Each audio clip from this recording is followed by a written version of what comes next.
Olá, bom dia. A paz seja com todos. Estamos dando início à nossa escola bíblica de hoje. E enquanto os irmãos vão acessando, vamos aguardar aqui um pouquinho, falando que essa é a penúltima lição da série e, graças a Deus, grandes ensinos, grandes instruções vindo da palavra de Deus. Amém. Vamos fazer uma oração para nos apresentar ao Senhor. Deus Todo-Poderoso, a Ti rendemos graças e louvores. Neste momento nos apresentamos a Ti e pedimos as Tuas bênçãos da palavra. Fale aos nossos corações, fale à nossa mente, mude o nosso entendimento para aquilo que é bom, reto e perfeito. Dai-nos, ó Deus, a instrução que precisamos. Em nome de Jesus Cristo te agradecemos. Amém. A paz para a irmã Rose, que já está interagindo aí conosco, os demais também que já estão acompanhando. É importante interagindo para a gente saber com quem estamos falando e também esclarecer algumas dúvidas específicas. Muito bem, vamos lá. Estamos com a série Vida Santa até a Vinda de Cristo, com base nas cartas do apóstolo Paulo aos Tessalonicenses, a primeira e a segunda carta. Hoje é a lição 12, que tem como título A Vinda de Jesus e o Juízo sobre os Ímpios. A leitura está em 2 Tessalonicenses, capítulo 1, do versículo 4 ao versículo 10, que diz: De maneira que nós mesmos nos gloriamos de vós nas igrejas de Deus por causa da vossa paciência e fé, e em todas as vossas perseguições e aflições que suplicais, prova clara do justo juízo de Deus, para que sejais havidos por dignos do reino de Deus, pelo qual também padeceis.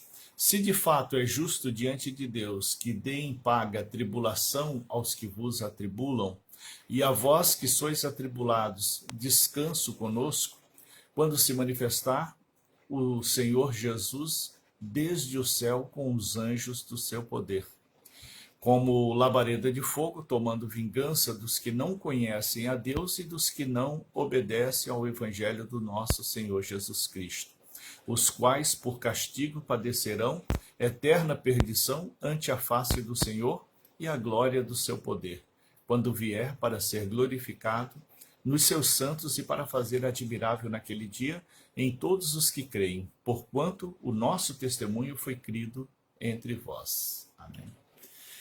A paz também para o irmão Legilson, irmã Luzia Santos, nosso irmão Ascendor França, lá em Ji-Paraná, e que Deus possa falar aos corações de cada um. Palavra de Deus, na segunda carta aos Tessalonicenses, logo na introdução da carta, o apóstolo Paulo fala com a igreja que estava na Tessalônica, na Ásia Menor, a respeito do testemunho de fé que aquela igreja tinha. Uma igreja amável, uma igreja desprendida ao amor ao próximo, e uma igreja que exercia o ministério da fé. E por onde passava, Paulo dava testemunho dos tessalonicenses, da fé que eles tinham e também da paciência como santos de Deus. E ele escreve essa carta logo na introdução, ele faz alusão à fé e à paciência que os tessalonicenses tinham para enfrentar as tribulações. E logo aqui também no início da carta, o apóstolo Paulo já alerta a igreja dos Tessalonicenses a respeito do justo juízo de Deus, né? Que toda vingança pertence a Deus. Somente Deus pode vingar de qualquer coisa. Nenhum de nós temos direito nenhum de vingar ou de estabelecer vingança. Tanto que o apóstolo Paulo fala que Deus, justo juiz, para que seja ávidos por dignos do reino de Deus, pelo qual também padeceis. Ou seja, o próprio Deus é que se encarrega de estabelecer a vingança. Não cabe a nós fazer oração pedindo vingança, como eu já vi muitas pessoas fazendo. Não cabe a nós determinar para Deus que tipo de vingança deve ser feito na vida da pessoa. Ao contrário disso, a Bíblia nos ensina a orar pelos nossos inimigos. E quando nós oramos pelos nossos inimigos, entregamos para Deus o juízo. Ele julgará a nós e julgará também aos nossos inimigos. Se caso determinarmos qualquer tipo de vingança, o nosso julgamento será igual ao dos nossos inimigos. É por isso que é importante não estabelecer vingança, porque não cabe a nós. E sobre a tribulação, o apóstolo Paulo, ao escrever a segunda carta aos Tessalonicenses, ele gera nos irmãos aquela esperança de que toda essa tribulação, ela tem um sentido. Nós não passamos por tribulação por passar. Ou a tribulação vem por consequência de um pecado, de uma decisão errada, ora vem também pela perseguição do inimigo contra nós. A forma que o inimigo age para tentar nos desviar da fé, tentar nos esfriar, tentar nos abater, tentar fazer com que nós blasfemamos contra Deus. Então a tribulação, ela é uma prova de fé. E quando nós, como os Tessalonicenses, né, passamos pela tribulação com fé, né, com fé e também com paciência, nós passamos então, somos aprovados e assim merecedores da plena recompensa de Deus. Então, no momento de tribulação, o cristão ele deve viver em fé, conforme as instruções bíblicas, e também ali tendo paciência, né? Paciência, porque a tribulação ela perturba a consciência da pessoa. A tribulação ela leva a pessoa a pensar loucuras, né? Então, quando a sua mente estiver muito agitada, quando a sua mente estiver muito aflita, faça uma oração pedindo que Deus te acalme, faça uma oração pedindo a Deus que tire a sua tensão, tire o seu furor. Faça uma oração pedindo a Deus que tranquiliza a sua mente, para que você possa então estar devidamente equilibrado, para que você possa estar devidamente tranquilo. Amém?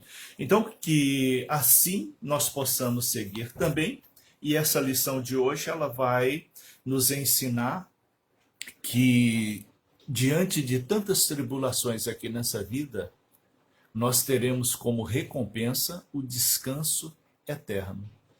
Nós haveremos de viver no reino dos céus. Esse é o nosso objetivo da fé. Nós estamos na fé para dar um destino eterno para a nossa alma, para dar um destino eterno para a nossa vida. E esse é o princípio maior da nossa fé que nós não podemos esquecer.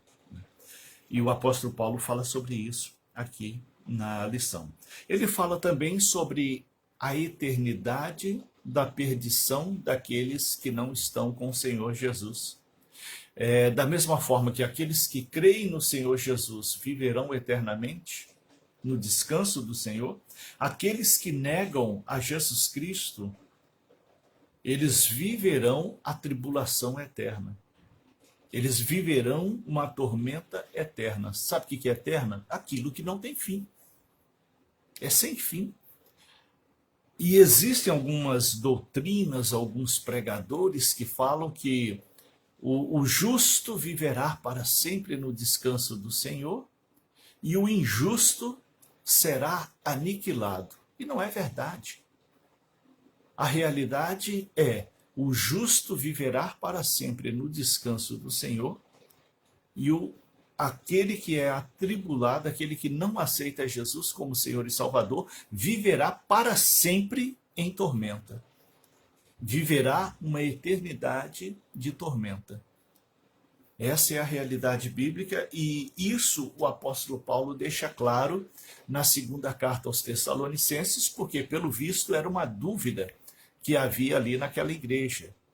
Essa igreja, né, da Tessalônica, ela tinha sido bombardeada por falsos profetas, por judaizantes que queriam que os cristãos voltassem a ser judeus, e a promessa da cruz é pela salvação da fé e não pelo pacto mais com Abraão ou com o pacto com Moisés, que seja.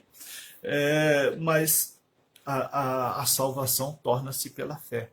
É uma nova aliança, é um novo pacto de Deus, uma nova fase do relacionamento de Deus com a humanidade. E agora puramente pela fé e não mais pelas obras. Mas, no entanto, o apóstolo Paulo, ele alerta a igreja da Tessalônica a respeito da importância do amor ao próximo. E a caridade, né, o ato de fazer o bem, é uma revelação do amor ao próximo. Ele deixa bem claro que não é para salvação, mas é para galardão, ou seja, para premiar aqueles que têm boas obras. Mas se a pessoa tem boas obras e não aceita Jesus como Senhor e Salvador, nada valerá, né? Padecerá na tormenta eterna, né? Padecerá na tormenta eterna. Vamos lá, a paz também para a irmã Aldenira, aqui em Porto Velho, a irmã Lenilce e toda a família, que Deus possa continuar abençoando a todos vocês.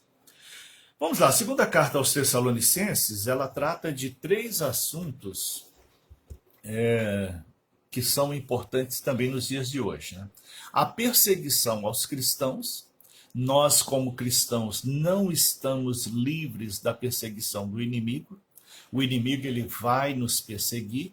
Existe um erro de muitos cristãos que chegam para o não convertido e diz, né? Venha para Cristo, né? Venha para essa fé, que os seus problemas vão acabar. Ora, os nossos problemas serão vencidos, mas não vão acabar. Eles só acabam quando nós estivermos no descanso do Senhor. Tá? Então, veja bem, nós passaremos por aflições, por tribulações. O próprio Jesus falou, no mundo tereis aflições, mas tende bom ânimo, eu venci o mundo. Então essa é a realidade. Nós passaremos por aflições, passaremos por tribulações, mas haveremos de vencer. Venceremos todas na fé em Jesus Cristo, né? Deus nos abençoará em toda prova, em toda luta, em toda tribulação, em toda dificuldade, né? É isso que é a diferença da nossa fé para as outras fés. É que nós sempre teremos a vitória. Os demais nem sempre terão as suas vitórias, mas nós teremos. E o que é mais importante, a vitória eterna, a salvação eterna através do sangue de Jesus Cristo. Então, a primeira consciência que Paulo desperta nos Tessalonicenses, nessa segunda carta, é a respeito das perseguições. Elas virão, mas em Cristo nós venceremos. A segunda instrução que ele passa é a respeito da vinda de Jesus. Nós tivemos um estudo especial sobre escatologia, que você pode rever ou ver, se caso você não assistiu essas aulas, está no YouTube, no canal IEMM TV. Você digita lá nas buscas do YouTube, IEMM TV, que é a Igreja Evangélica Missionária Moriá, vídeos, né, TV. Então, IEMM TV no YouTube, você vai ver todas as aulas anteriores, né, dessa série e das outras séries. Você vai lá nos favoritos e tem ali a playlist, né? Você tem a playlist e lá na playlist tem as aulas de outras lições. É importante você ir lá e acessar, curtir a página e também ver as aulas passadas. E lá tem a série de estudos sobre escatologia, que escatologia é a doutrina das últimas coisas. Então, trata-se da vinda de Jesus e do destino eterno de todos nós, né? Com base em Apocalipse, Daniel, Isaías, Jeremias, outros profetas, né? E também evangelhos, principalmente Mateus, e as cartas, principalmente aos Tessalonicenses e aos Coríntios, que são as que mais falam sobre a vida eterna. Então, e também Romanos. Então você vai compreender um pouco mais, né? Se você ver aquela série de aulas ali de escatologia, que está no YouTube, da nossa igreja. E aqui nós vamos relembrar, né? Não tão profundamente, mas de uma forma bem sucinta, como será a vinda do Senhor Jesus. E a terceira lição que Paulo passa aos Tessalonicenses nessa segunda carta é o encorajamento dos crentes a esperarem o Senhor com fé, amor e trabalho honesto. Tá? Fé, amor e trabalho honesto. Hoje tem muita desonestidade no trabalho. Você não se envolva com coisas erradas no seu trabalho. Seja ético, seja decente. Você é um cristão. Você está sendo observado por Deus. Portanto, seja ético e seja correto no seu trabalho. É assim que Deus vai te abençoar, tá bom? Não cometa nada de errado no seu trabalho, na sua profissão. E assim, falando sobre perseguições, falando sobre a vinda de Jesus e falando sobre o encorajamento dos crentes a esperarem no Senhor, transcorre a segunda carta aos Tessalonicenses. Aqui na primeira parte da lição, fala sobre o encorajamento na perseguição. A primeira parte fala gratidão aos filhos da fé. No primeiro tópico, o apóstolo Paulo e seus amigos, eles saudam mais uma vez a igreja da Tessalônica e passa algumas instruções nessa saudação. Né? Primeiro, a saudação à igreja local, que está no versículo 1. Né? Paulo acrescenta, a igreja dos Tessalonicenses, em Deus nosso Pai e no nosso Senhor Jesus Cristo. Né? A igreja pertence a Deus e Deus a entregou a Jesus Cristo e Jesus Cristo haverá de entregar a igreja a Deus.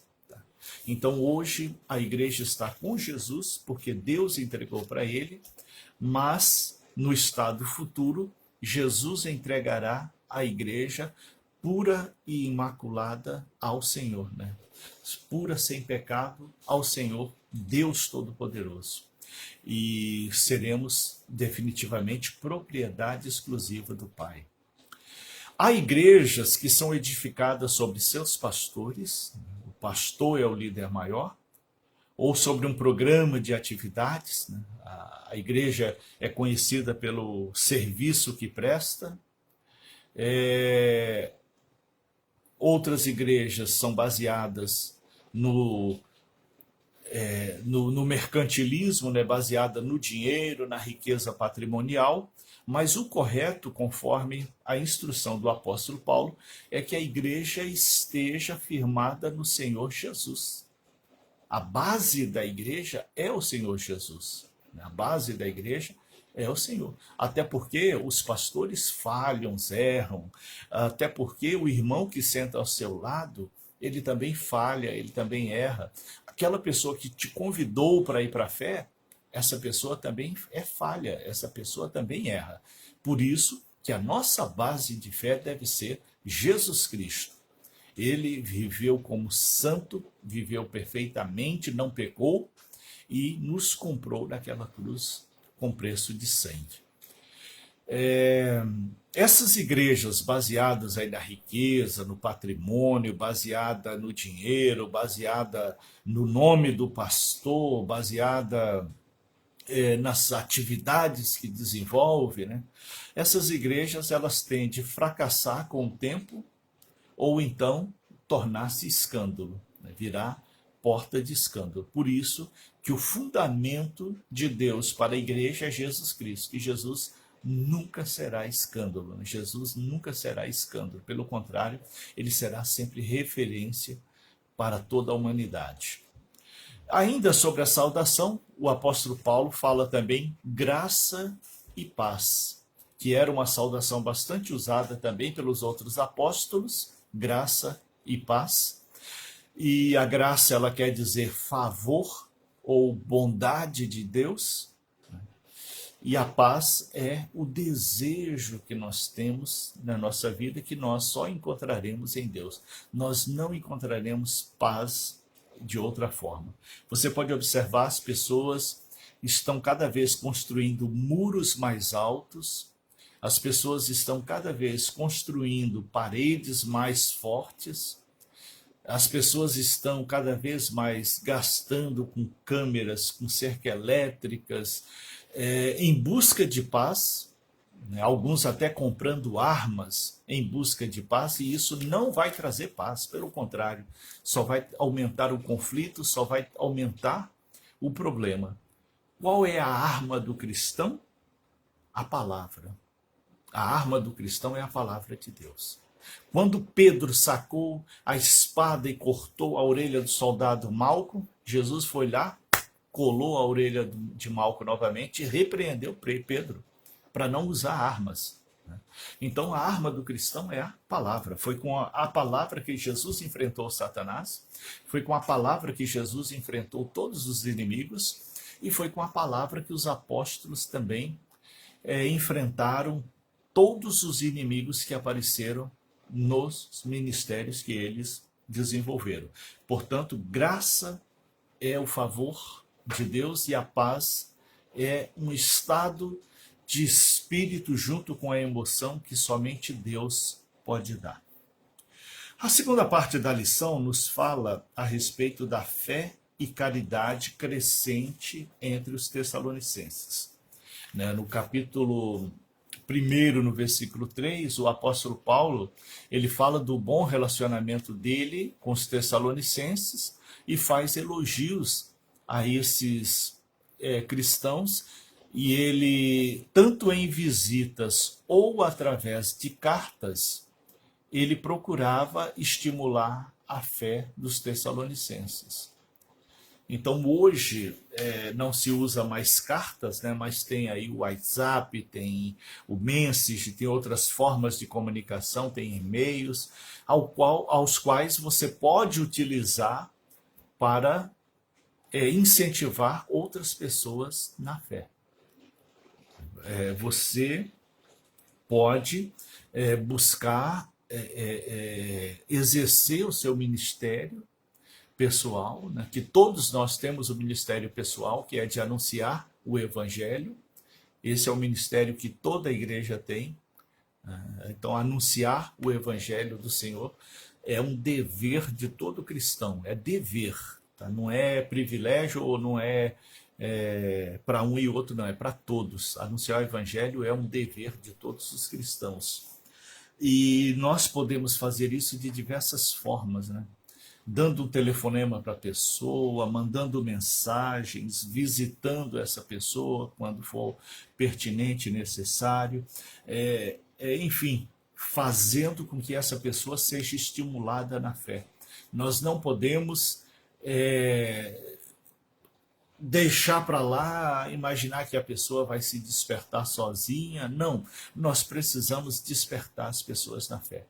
Então aquele irmão, aquela irmã que há muito tempo não aparece mais, não congrega mais, mande uma mensagem de fé, mande uma mensagem estimulando a fé daquela pessoa, mande uma mensagem destacando a importância daquela pessoa, que Paulo faz isso aqui na segunda carta aos Tessalonicenses. Ele chama aquela igreja de uma igreja que tem fé e paciência e que é referência para outras igrejas, né? Que é um exemplo para outras igrejas. Então faça isso também, despertando aquele irmão, aquela irmã que há muito tempo já não está mais na presença do Senhor. Estimule essa pessoa na fé, anime essa pessoa na fé, alegre essa pessoa na fé, dê o ânimo para que essa pessoa permaneça na fé, porque as tribulações, elas vêm para desanimar as pessoas. As tribulações, elas vêm para abater a fé. Então, mostre para essa pessoa quantas vezes você mesmo já passou por tribulações e superou e venceu e não desistiu da fé. Então, o inimigo, quando coloca uma tribulação na vida de alguém, é para abater a fé, é para desanimar. É tipo assim, tá vendo? O que está adiantando você estar nessa fé? O que está adiantando? Ora, o que está adiantando é que você vai vencer essa tribulação. O que está adiantando é que mais dias ou menos dias você vencerá essa tribulação. Porque você não está só nessa peleja. Você não está só nessa jornada. Além de outros irmãos e irmãs orando por você, clamando por você, existe um Deus forte, poderoso, trabalhando em seu favor. Existe um Cristo ressuscitado que advoga por nós, que nos defende diante de Deus. Portanto, em Cristo seremos mais do que vencedores, conforme diz a palavra. Portanto, o apóstolo Paulo também orienta os tessalonicenses para serem gratos a Deus, para dar graças a tudo, né, em tudo. A mesma instrução que ele dá aos Efésios, no capítulo 5, versículo 20, onde ele fala: em tudo dai graças, né? Em tudo dai graças a Deus. Então, seja grato a Deus, né? Não seja um cristão ingrato, não seja uma pessoa ingrata a Deus, porque tudo que temos, tudo que possuímos, tudo que somos, tudo que chega ao nosso alcance, vem de Deus. Porque se dependesse do inimigo, nós já estaríamos mortos e entregues à perdição. Se dependesse do inimigo, nós já estaríamos condenados com o mundo. Se dependesse do inimigo, já não haveria mais esperança para nós. Portanto, em tudo seja grato a Deus, porque tudo que vem até nós é providência de Deus para as nossas vidas. A fé, por mais pequena que ela seja, como fala em Mateus capítulo 6, versículo 30, ou por mais que ela seja grande, como fala em Mateus capítulo 15, versículo 28, a fé ela pode ser aumentada. E você vê isso lá em Lucas 17, versículo 5. A fé ela pode ser aumentada. Se ela é pequena, ela pode ser aumentada. Se ela é grande, ela pode ser aumentada. Então, nós precisamos sempre orar pela nossa própria fé. Nós precisamos sempre clamar pela nossa fé, né? Senão ela esfria, conforme o irmão Legeu está lembrando aí, né? Nós precisamos orar constantemente, clamar constantemente, para que não venhamos abater na fé, esfriar na fé. Então, se a fé é pequena, ore para que cresça. Se a sua fé é grande, ore para que cresça mais, tá bom? A caridade que aumenta, né?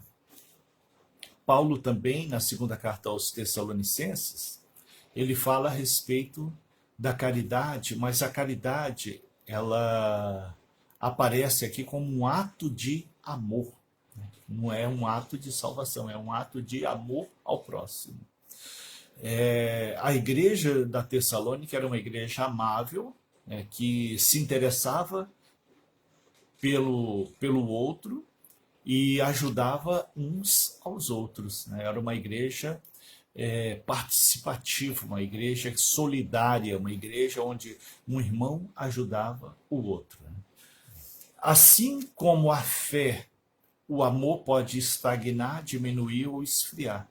E Mateus 24:12 fala sobre o esfriamento do amor. E esse amor ele pode aumentar. E Paulo fala sobre isso aos Tessalonicenses. Se a fé é pequena, ela pode crescer. Se a fé é grande, ela pode crescer ainda mais. Se o amor ao próximo é pequeno, pode aumentar. Se o amor ao próximo é grande, pode aumentar também. Então é uma questão de fé e atitude. Orai para isso. Orai para que Deus te dê fé todos os dias, para que Deus aumente a sua fé. Ah, mas eu já sou uma pessoa de muita fé. Ore para que tenha mais. Porque ainda existe mais. Deus é infinito. Deus é infinito. Tá? Não existe limite em Deus. A terceira parte da lição nos fala sobre a vitória em meio às lutas. E que diz assim, né? Os crentes de Tessalônica, mesmo enfrentando tantas tribulações, conforme 1 Tessalonicenses, capítulo 1, versículo 6, e 1 Tessalonicenses, capítulo 2, versículo 14, era exemplo de como a boa semente caíra em terra boa, e não entre pedregais. Aí você vê lá em Mateus capítulo 13, onde Jesus fala do semeador, né, que saiu semeando, e as sementes foram caindo por diversos tipos de solo. Algumas até chegaram a nascer, mas não frutificaram, outras morreram, e outras nasceram, cresceram e deram muitos frutos. E lá em Mateus capítulo 13, você pode observar que isso é um exemplo da nossa vida cristã. Existe cristão que frutifica, e existe aquela pessoa que recebe a palavra e não frutifica. Então, seja aquela semente que caiu em terra boa, seja aquela semente que germinou, que nasceu, que cresceu e hoje é uma planta frutífera, tá bom? Esse é o ensinamento de Jesus lá em Mateus capítulo 13, da mesma forma também que é um ensinamento dos apóstolos, principalmente aqui do apóstolo Paulo na segunda carta aos Tessalonicenses e também na primeira carta aos Tessalonicenses. Jesus ensinou os seus discípulos a serem perseverantes para suportarem as tribulações, para suportarem a perseguição que viria sobre a igreja. E todos nós, cristãos, somos perseguidos. De uma forma ou de outra, nós somos perseguidos. E essa perseguição é por causa da nossa fé. E ao invés de abandonar a fé, pelo contrário, você tem que grudar mais na cruz. Você tem que se aproximar mais de Jesus. Porque tribulações virão, aflições virão, dificuldades virão, mas em todas seremos vencedores em Cristo Jesus. Deus haveria de recompensar com tribulação aqueles que atribulam os crentes. Paulo deixa claro isso no primeiro capítulo da segunda carta de Tessalonicenses, no versículo 6.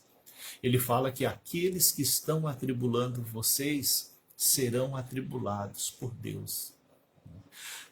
Ou seja, Deus vingará toda injustiça.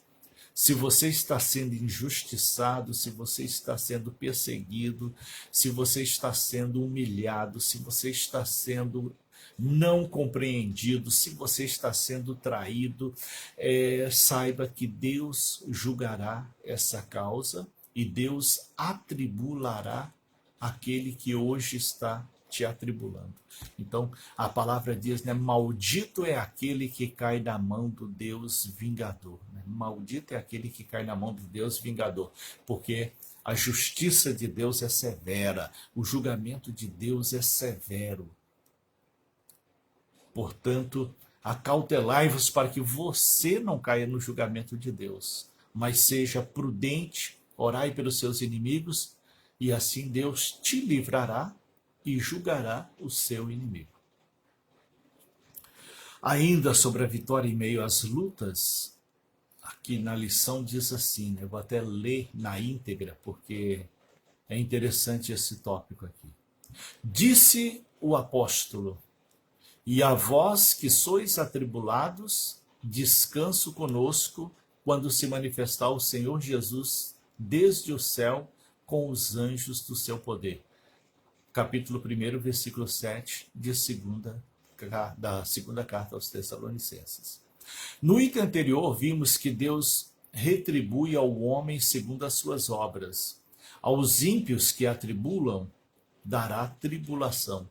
Mas aos crentes que sofrem tribulação, na sua vinda, dará o merecido descanso quando vier buscar a sua igreja com os anjos do seu poder. Esse descanso é o repouso para o povo de Deus, a que se refere o autor da carta aos Hebreus, no capítulo 3, versículo 11, e no capítulo 4, versículos 9 e 11. É o descanso que o crente fiel terá, não nesta vida ou neste mundo, onde sempre haverá aflições, conforme Jesus previu em João capítulo 16, versículo 33. Né?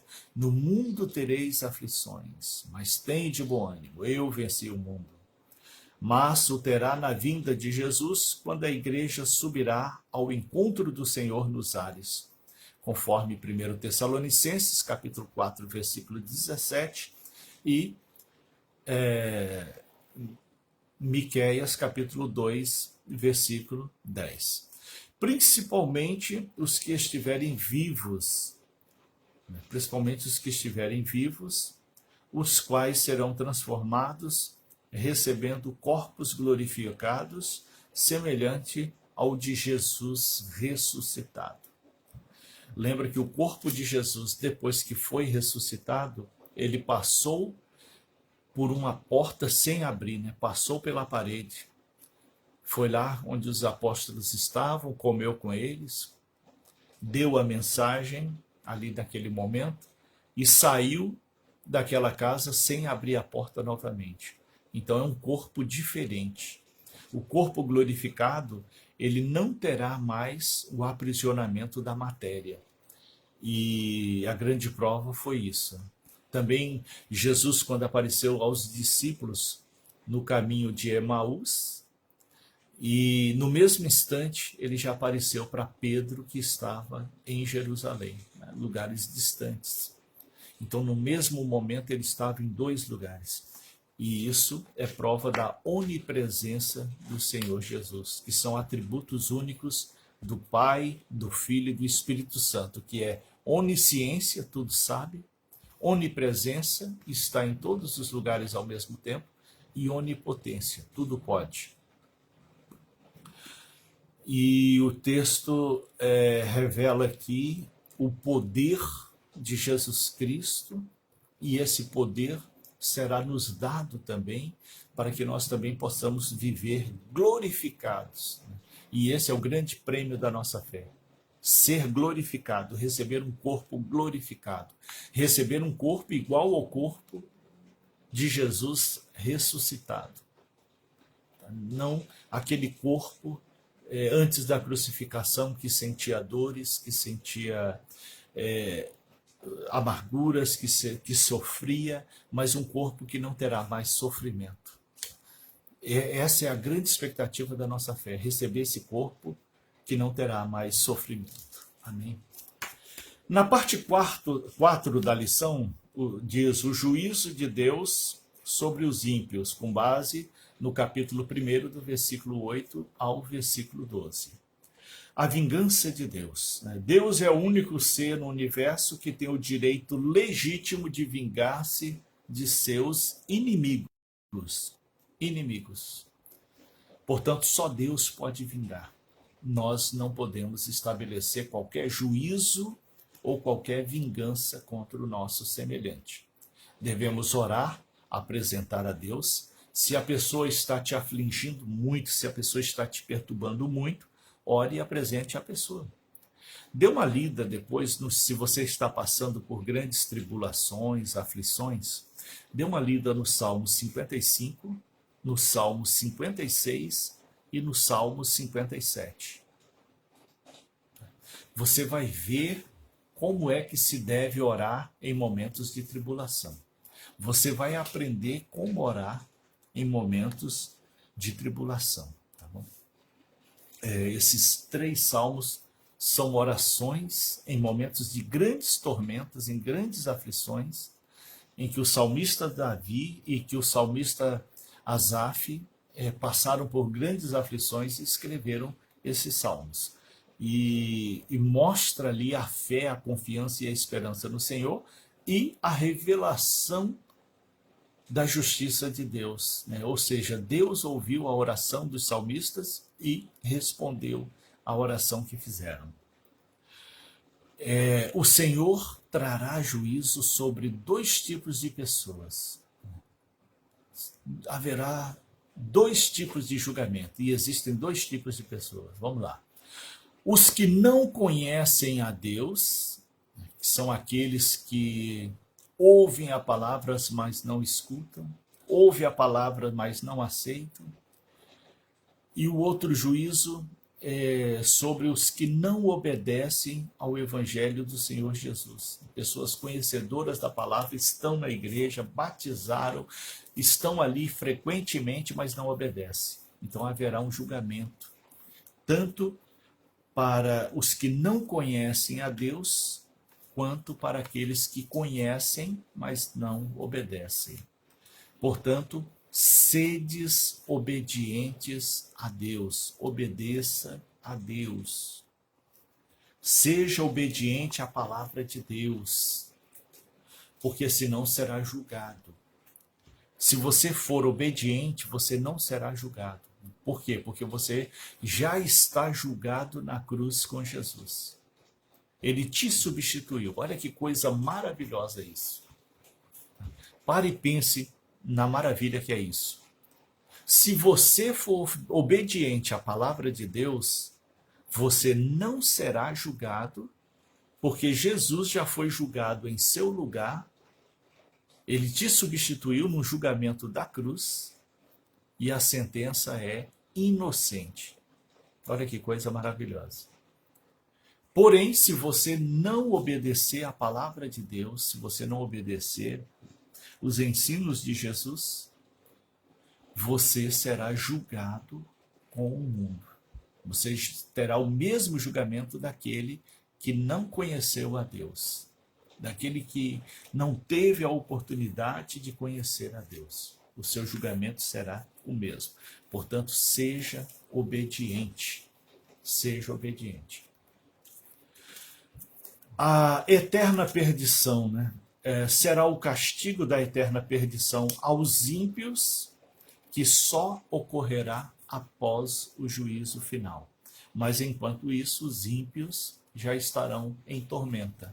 Assim que morrem, aqueles que não aceitam a Jesus, aqueles que não conhecem a Deus, ou aqueles que conhecem, mas são desobedientes à palavra, eles já entram em tormenta. E depois do juízo final, virá a perdição eterna, ou seja, um sofrimento eterno. Portanto, livre a sua alma da condenação eterna. As igrejas não estão alertando as pessoas sobre isso. Os pregadores não estão alertando as igrejas sobre isso. Livra-se do julgamento final. Livra-se do juízo final. De que forma que você vai se livrar? Se entregando a Jesus, sendo obediente à palavra, vivendo o Evangelho. E assim você estará livre do juízo final. Os condenados sofrerão ante a face do Senhor e a glória do seu poder. Ou seja, além de estarem tormentas, aqueles que forem condenados saberão que os que forem salvos por Jesus estarão no descanso do Senhor, na paz do Senhor, vivendo a graça e a misericórdia do Senhor. Os salvos nessa existência são galardoados com a coroa da vida, conforme Tiago, capítulo 1, versículo 12, e Apocalipse, capítulo 2, versículo 10. Os ímpios, no entanto, terão a eterna perdição. Filipenses, capítulo 3, versículo 19, e segunda carta a Pedro, capítulo 3, versículo 7, que é a eterna separação de Deus, o equivalente ao fogo que nunca apaga, que fala em Marcos, capítulo 3, versículos 43 a 46, e também no versículo 48 do capítulo 9 de Marcos, o fogo que nunca apaga. Jesus falou sobre esse estado de sofrimento em Mateus, capítulo 5, versículo 29 e 30, e também Mateus, capítulo 12, versículo 32. Portanto, tem muita gente dizendo que não existe inferno, que todos vão para o céu, e não é isso. Depois você pega a Bíblia e veja essas referências que eu passei agora, e você vai ver que existe sim o inferno, existe sim um lugar para aqueles que não conheceram a Deus, existe um lugar para aqueles que não aceitaram a palavra de Deus. Existe um lugar para aqueles que não aceitaram a Jesus como Senhor e Salvador de suas vidas. E esse lugar é eterno de sofrimento, de tormenta. Portanto, queira o reino dos céus. Deseje o reino dos céus. Tá? Viva para o reino dos céus. E assim você estará livre dessa ira vindoura. E a última parte da lição fala sobre a glorificação dos santos. Olha que maravilha. Paulo completa sua palavra de conforto aos irmãos quanto à recompensa que dará aos que forem fiéis. Na vinda de Jesus, ele espera assim que os crentes sejam glorificados nele. Romanos capítulo 8, versículo 17 e também capítulo 1, versículo 10, 12, fala sobre isso. Portanto, aqueles que permanecerem fiéis ao Senhor serão glorificados, aqueles que permanecerem fiéis ao Senhor permanecerão para sempre, aqueles que permanecerem fiéis ao Senhor, cumprindo a palavra, obedecendo a palavra, serão salvos pelo sangue de Jesus, né? E viverão no descanso do Senhor, no repouso do Senhor, receberão a coroa da vida, ou seja, nunca mais terão sofrimento e morte, nunca mais terão qualquer tipo de aflição ou tormenta. E aos outros, sofrimento eterno, tormenta eterna, aflição eterna. Portanto, viva para a glória do Senhor. Portanto, viva para garantir a sua salvação. E a única forma de garantir a sua salvação é crendo em Jesus como Filho de Deus, crendo que Jesus veio em carne, crendo que aquela morte naquela cruz foi uma morte inocente, mas ali ele levou os nossos pecados, crendo que ele ressuscitou ao terceiro dia, nos dando também esperança de ressurreição, para que também possamos viver com um corpo glorificado como o dele, que não adoece, que não entristece, que não sofre. Teremos um corpo como o corpo de Jesus. Queira isso para a sua vida e queira isso para a vida das pessoas que você ame. Por isso, pregue o Evangelho a todos e ore por essas pessoas que você tem pregado para ela, porque ela não vai tomar decisão por si. É necessário que você ore por elas. E é necessário que você também incentive essas pessoas na fé. Incentive. Falando que há esperança para os que estão em Cristo. Tanto nessa vida, quanto na vida eterna. Que nessa vida nós passaremos por aflições, mas haveremos de vencer.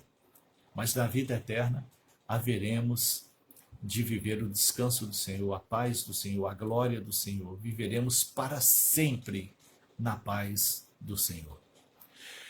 Concluindo, a conclusão da lição de hoje diz assim: muitas pessoas não entendem porque Deus permite aos ímpios fazerem todos os tipos de males, crueldade, atrocidade, violência e tudo que é pernicioso e desumano. Mas pela Bíblia entendemos que é só uma forma de Deus trabalhar e de tempo para que o seu plano seja estabelecido no universo. Os ímpios serão punidos com a justiça divina no tempo de Deus. E aos santos, que são aqueles que aceitam a Jesus e obedecem à palavra, aos santos, paz e descanso eterno. Amém? Que essa mesma esperança que Paulo deu aos Tessalonicenses e alegrou aquela igreja, que possa também nos dar esperança hoje e nos dar a mesma alegria que os Tessalonicenses tiveram para uma fé firme e inabalável no momento de tribulação e para uma vida de paciência no momento difícil. Então tenha paciência no momento difícil. Louvado seja Deus. Que essas palavras possam fortalecer o seu coração. Amém? Se foi bom para você, reveja essa mensagem. Se você quer ver outras aulas dessa série e de outras, você pode ir no YouTube, no IEMM TV. IEMM TV, que são as iniciais da Igreja Evangélica Missionária Moriá. e TV. Estão lá os vídeos de todas as aulas da Escola Bíblica. Você vai na playlist e lá tem as aulas por temas. E você pode rever aulas que talvez você já viu e já não lembra mais. E pode também rever as aulas dessa série que estão lá. Tá bom? Deus seja louvado e que as bênçãos do Senhor permaneçam com cada um. Amém? A paz seja com todos. E hoje, domingo, estaremos congregando na Rua Cristina 6291, bairro Igarapé, aqui em Porto Velho. Se você está em Porto Velho, congregue conosco. Deus seja louvado e a paz seja com todos.